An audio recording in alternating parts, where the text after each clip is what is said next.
Sisters Empowering Sisters, a conference designed to broaden the horizons of young minority women in Syracuse. Good evening, I'm Mike Allen. A big earthquake hit southern Japan, our top story in news around the world. Good evening, I'm Mike Allen. Magnitude 6.5 quake struck near Yuki, Japan about 8:30 this morning Eastern Time, and there's been a series of aftershocks since. At least 2 people died and 19 houses collapsed. One Instagram user shot this video of one of those aftershocks from today. The Vancouver, British Columbia resident says he was in a small convenience store when he felt the earthquake and then went outside. He says this video is of the 4th or 5th aftershock from the earthquake. Russian fighter jets made 2 very close encounters with a U.S. Navy ship over international waters.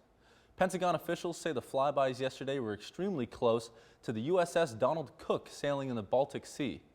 At the time, the ship had a Polish helicopter on board, so officials believe the Russians did this to send, quote, a message to Poland. With Valentine's Day right around the corner, we'll have to count on love to warm us up. And a long time and often forgotten tradition at Syracuse University might be a good way to get in the Valentine's Day mood. Between the Hall of Languages and the Tolley Humanities Building on the SU campus sits a Syracuse landmark. The Kissing Bench, which was donated to the university by the class of 1912, is typically ignored by students walking by it every day. Do they even know the history and superstitions behind the big piece of carved rock? In the 1950s, students would say that if a woman was kissed on the bench, she would avoid becoming a spinster, which is someone who is old and unmarried. Pretty persuading reason to find someone before you graduate. Later, the tradition grew to say that a woman had to be kissed on the bench in order to even graduate, along with, of course, get married, maybe in Hendricks Chapel. But do any of the daily passerbys know the current translation of the legend? Turns out the first person I asked has been brushing up on his SU history. Well, according to what I've heard, if you have a girlfriend here at school and then you kiss them on the kissing bench, then you guys are going to get married. If I'm not mistaken, that's kind of the legend. That's all true, but legend also has it that if you sit down without a partner, you're destined to be alone for life. I guess I'll have to wait and see if I really did curse myself. The Syracuse men's basketball team's improbable March run has the orange in the Windy City. Good evening, I'm Mike Allen with NCC Sports. Syracuse is in Chicago preparing for tomorrow's NCAA Tournament Sweet 16 game. The orange is practicing right now in the United Center, where SU will play 11th-seeded Gonzaga tomorrow night at 9:40. This is the Orange's 22nd Sweet 16 appearance in program history and the 18th appearance during head coach Jim Boeheim's 40-year career as the SU head man.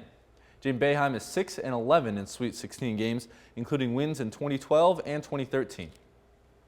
The official Syracuse men's basketball Twitter account is tweeting pictures from the Orange's Chicago experience, including a view of the United Center and a look at SU's practice earlier today at the Chicago Bulls practice facility.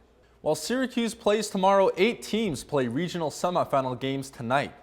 In the South region, the lone remaining Big East team, Villanova, takes on Miami, which is one of the 6 remaining ACC squads. The nightcap in Louisville pits top-seeded Kansas against Maryland.